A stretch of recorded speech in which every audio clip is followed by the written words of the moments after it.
Okay. It was a busy afternoon, and I was rushing to catch my bus home.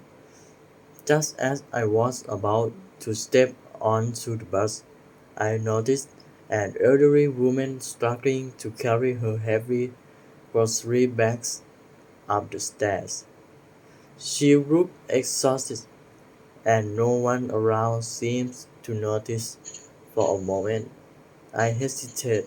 If I stopped to help, I might miss my bus, but then I thought she needs help more than I need to get home quickly. I quickly walked over, smiled, and offered to carry her bags. She looked relieved and thanked me as we slowly made our way up to the steps together.